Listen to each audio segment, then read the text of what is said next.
ನಮಸ್ಕಾರ friends.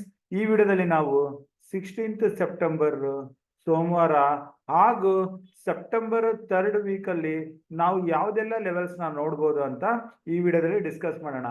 So ಈ ವಿಡಿಯೋದಲ್ಲಿ ನಾವು ಎದಕ್ಕೆ ಒಂದು ವಾರದ ಟ್ರೇಡಿಂಗ್ನ ಡಿಸ್ಕಸ್ ಮಾಡ್ತಿದ್ದೀವಿ ಅಂತಂದರೆ 18th September US Fed rate ಬರೋದಿದೆ. ಸೊ ಅದು ನಮ್ಮ ಇಂಡಿಯನ್ ಮಾರ್ಕೆಟ್ ಕ್ಲೋಸ್ ಆದಮೇಲೆ ಬುಧವಾರ ದಿನ 18 ಸೆಪ್ಟೆಂಬರ್. ಸೊ ಅದಕ್ಕಿಂತ ಮುಂಚೆ ನಮ್ಮ ಇಂಡಿಯನ್ ಮಾರ್ಕೆಟ್ ಯಾವ ರೀತಿ ಮೂಮೆಂಟಮ್ ಬರ್ಬೋದು ಹಾಗೂ 18th ನಂತರ ಏನಾಗ್ಬೋದು ಅಂತ ಡಿಸ್ಕಸ್ ಮಾಡೋಣ. ಸೊ ಈಗಿನ ಟ್ರೆಂಡ್ ನೋಡ್ತಾ ಇದ್ರೆ, ಆಪ್ಷನ್ಸ್ ಬಿಲ್ಟ್ ಆಗಿರೋದನ್ನ ನೋಡ್ತಾ ಇದ್ರೆ ಈ ಮೂಮೆಂಟಮ್ ಇನ್ನು ಕಂಟಿನ್ಯೂ ಆಗ್ಬೋದು.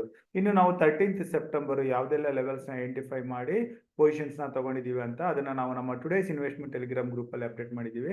ಅಲ್ಲಿಂದ ನೀವು ಮಾಹಿತಿನ ಪಡಿಬೋದು. ಇನ್ನು ನಾವು 16th ಸೆಪ್ಟೆಂಬರ್ಗೆ ಅಗೇನ್ ನಿಫ್ಟಿಗೆ ಸಪೋರ್ಟ್ ಲೆವೆಲ್ ಹಾಕೊಂಡಿರೋದು 25,270 ಇಂದ ಮೇಲೆ 25,333. ಸೊ ಅದು ಈ ಶುಕ್ರವಾರದ ಸಪೋರ್ಟ್ ಆಗಿತ್ತು. ಸೇಮ್ ಸಪೋರ್ಟ್ ಸೋಮವಾರಕ್ಕೆ ಇರುತ್ತೆ. 25,750 ಕೆಳಗಡೆ ಹೋದ್ರೆ ಮಾತ್ರನೇ ನಿಫ್ಟಿ ವೀಕ್ ಆಗುತ್ತೆ. ಆದ್ರೆ ಇದ್ರ ಕೆಳಗಡೆ ಪುಟ್ ಪೊಸಿಷನ್ಸ್ನ ಟ್ರೈ ಮಾಡಬಾರ್ದು. ಏತಕ್ಕಂತಂದ್ರೆ ಆಲ್ರೆಡಿ ಹೇಳ್ದಂಗೆ 18th September US Fed decision ಬರೋದಿದೆ. ಅದಕ್ಕಾಗಿ ಮಾರ್ಕೆಟ್ 1 or 2 ಡಿಪ್ಸ್ 270 ಕೆಳಗಡೆ ಕೊಡ್ಬೋದು. ಆದರೆ ಯಾವುದೇ ಲೆವೆಲ್ ಇಂದ ರಿಕವರಿ ಕಾಣೋ ಚಾನ್ಸಸ್ ಇರುತ್ತೆ. ಹಾಗಾಗಿ ನಾವು ಯಾವುದೇ ಪುಟ್ ಪೊಸಿಷನ್ಸ್ನ ಸೋಮವಾರ ನೋಡಲ್ಲ. ಏನಾದರೂ ಕ್ಲೋಸಿಂಗ್ 25,270 ಕೆಳಗಡೆ ಬಂತು ಅಂತ ಅಂದ್ರೆ ಮಂಗಳವಾರ ದಿನಕ್ಕೆ ಪುಟ್ ಪೊಸಿಷನ್ ತಗೊಳ್ಳೋದ್ರ ಬಗ್ಗೆ ಯೋಚನೆ ಮಾಡ್ತೀವಿ. ಸದ್ಯಕ್ಕೆ ನಾವು ಯಾವುದೇ ಪುಟ್ ಪೊಸಿಷನ್ಸ್ನ ನಮ್ಮ ಗ್ರೂಪಲ್ಲಾಗಲಿ ನಾವಾಗಲಿ ಪರ್ಸನಲ್ ಆಗಿ ಟ್ರೈ ಮಾಡಲ್ಲ. ಸೊ ನಾವು ಕಾಲಲ್ಲಿ ಪೊಸಿಷನ್ ತಗೊಂಡ್ರೆ 18th ವರೆಗೆ ನಿಫ್ಟಿನಲ್ಲಿ ಮೂಮೆಂಟಮ್ ಮೇಲೆ 25,800 ಲೆವೆಲ್ ವರೆಗೂ ಬರೋ ಚಾನ್ಸಸ್ ತುಂಬಾನೇ ಇದೆ. ಇಲ್ಲಿರೋ ರೆಸಿಸ್ಟೆನ್ಸ್ ಟ್ರೆಂಡ್ ಲೈನ್ ನ ಟೆಸ್ಟ್ ಮಾಡಬೇಕಾಗುತ್ತೆ. ಸೆಪ್ಟೆಂಬರ್ 1st ವೀಕ್ ಅಲ್ಲಿ ಇಲ್ಲಿ ಬಂದಿರೋ ಮೂಮೆಂಟಮ್ ಸ್ವಲ್ಪ ಗ್ಲೋಬಲಿ ಇನ್ಫ್ಲೇಷನ್ ನೆಗೆಟಿವ್ ನ್ಯೂಸ್ ಇಂದ ಮೂಮೆಂಟಮ್ ಫೇಲ್ ಆಗಿತ್ತು. ಈ ಲೆವೆಲ್ ಇಂದ ಮೋರ್ ದೆನ್ 500 ಪಾಯಿಂಟ್ಸ್ ಕರೆಕ್ಷನ್ ಕೊಟ್ಟು ನಿಫ್ಟಿ ರಿಕವರಿ ಕಾಣ್ತಾ ಇದೆ. ಈ ರಿಕವರಿ ಮೇಲೆ 25,800 ಈ ರೆಸಿಸ್ಟೆನ್ಸ್ ಟ್ರೆಂಡ್ ಲೈನ್ ಏನಿದೆ ಇಲ್ಲಿವರೆಗೆ ಬರೋ ಚಾನ್ಸಸ್ ಇದೆ. ಇನ್ನು ಫೆಡ್ ರೇಟ್ ಬಂದ್ಮೇಲೆ ಏನಾದ್ರೂ ವೀಕ್ನೆಸ್ ಅಂತ ಬಂದ್ರೆ ಈ ಲೆವೆಲ್ ಇಂದ ಅಗೇನ್ ನಿಫ್ಟಿ ಕೆಳಗಡೆ 25,300 ಲೆವೆಲ್ ವರೆಗೂ ಬರೋ ಚಾನ್ಸಸ್ ಇರುತ್ತೆ. ಸೊ ನಾವು 18th ವರೆಗೆ ಕಾಲ್ ಸೈಡ್ ಅಲ್ಲಿ ಯೋಚನೆ ಮಾಡಬಹುದು. 18th ಇಂದ ಏನಾದರೂ ಮಾರ್ಕೆಟ್ ಅಲ್ಲಿ ನೆಗೆಟಿವ್ ಸೆಂಟಿಮೆಂಟ್ ಬಂದ್ರೆ ಕೆಳಗಡೆ 25,300 ವರೆಗೆ ಶುಕ್ರವಾರದವರೆಗೆ ನಾವು ಟಾರ್ಗೆಟ್ ಇಟ್ಕೊಂಡು ಪುಟ್ ಪೊಸಿಷನ್ ತಗೊಳ್ಳೋದ್ರ ಬಗ್ಗೆ ಕೂಡ ಯೋಚನೆ ಮಾಡಬಹುದು. ಇನ್ನು ಸೋಮವಾರ 16th ಸೆಪ್ಟೆಂಬರ್ಗೆ ನಾವು ಸದ್ಯಕ್ಕೆ 24,450 ಇಂದ 500 ಲೆವೆಲ್ನ ಇಟ್ಕೊಂಡು ಹೋಗ್ತಾ ಇದೀವಿ. ಆದ್ರೆ ಈ ಮೂಮೆಂಟಮ್ ಈ ಲೆವೆಲ್ಸ್ ನ ಕೂಡ ಕ್ರಾಸ್ ಆಗಿ ಮಂಗಳವಾರ ಬುಧವಾರದವರೆಗೆ 25,800 ವರೆಗೆ ಬರುತ್ತೆ.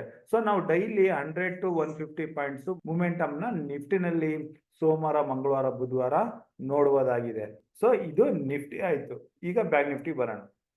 ನಾವೀಗ ಬ್ಯಾಂಕ್ ನಿಫ್ಟಿನಲ್ಲಿ ಕೂಡ ಒನ್ ಡೇ ಕ್ಯಾಂಡಲ್ ಅಲ್ಲೇ ಇದ್ದೀವಿ. ನಿಫ್ಟಿನಲ್ಲಿ ಏನು ಲೈಫ್ ಟೈಮ್ ಐ ಬಂತು. ಬ್ಯಾಂಕ್ ನಿಫ್ಟಿ ತನ್ನ ಲೈಫ್ ಟೈಮ್ ಐ ಇಂದ ಇನ್ನು 1,500 ಪಾಯಿಂಟ್ಸ್ ದೂರದಲ್ಲಿದೆ. ಸೊ ಕಮಿಂಗ್ ವೀಕ್ ಅಲ್ಲಿ ನಿಫ್ಟಿಗಿಂತ ಬ್ಯಾಂಕ್ ನಿಫ್ಟಿ ಔಟ್ ಪರ್ಫಾರ್ಮೆನ್ಸ್ ಮಾಡ್ಬೋದು. ಏತಕ್ಕಂದ್ರೆ ಬ್ಯಾಂಕ್ ನಿಫ್ಟಿ ತನ್ನ ಈ ಪ್ರೀವಿಯಸ್ ರೆಸಿಸ್ಟೆನ್ಸ್ ಏನಿದೆ ಅದ್ರ ಮೇಲೆ ಬಂದು ಕ್ಲೋಸಿಂಗ್ ನ ಕಂಡಿದೆ. ಸೊ ಈ ಕ್ಲೋಸಿಂಗ್ ನಂತರ ಬ್ಯಾಂಕ್ ನಿಫ್ಟಿನಲ್ಲಿ ಅಪ್ಪರ್ ಮೂವ್ಮೆಂಟ್, ಈ ಕೆಳಗಡೆ ಸಪೋರ್ಟ್ ಮೂಮೆಂಟಮ್ ಎಷ್ಟಿತ್ತು ಅಷ್ಟು ಲೆವೆಲ್ ನ ನಾವು ಅಪ್ಪರ್ ಮೂವ್ಮೆಂಟ್ ನೋಡ್ತಾ ಇದೀವಿ. ಸೊ ಕೆಳಗಡೆ ಕೂಡ ಅರೌಂಡ್ 1,500 ವರೆಗೆ, ಅದು 50,500 ವರೆಗೆ ಇತ್ತು.